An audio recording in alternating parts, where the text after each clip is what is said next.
আজকে আমাদের ব্যাংকের ফাউন্ডেশন ডে। এটা একটা বেশ ভালোই সেলিব্রেশনের দিন। তো সকালবেলা আমি এই কুর্তা সেটটা পরে যাব, আর ওই শাড়িটা আমি নিয়ে যাচ্ছি সঙ্গে করে।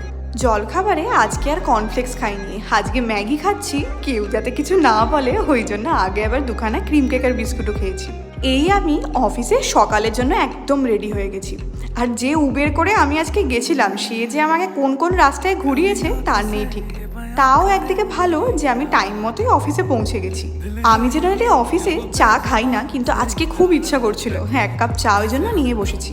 কাজের মাঝে কেক কাটিং, আমাদের ফাউন্ডারের ছবিতে মালা পরানো, প্রদীপ জ্বালানো সব কিছুই হয়েছে। এরপর আমাদের বিকেলে একটা ফাংশনেরও অ্যারেঞ্জমেন্ট করা হয়েছে। এই যে শাড়িটা আমি নিয়ে এসেছিলাম আমাকে একটা ম্যাডাম পরিয়ে দিয়েছে, আমি এখনও ঠিক করে শাড়ি পরতে পারিনি। ভেন্যুতে এসে খাওয়া দাওয়া করছিলাম আর ফাংশনটা এনজয় করছিলাম। আর রাতের ডিনারে আইটেম তো প্রচুর ছিল, আমি এই কটাই খেয়েছি।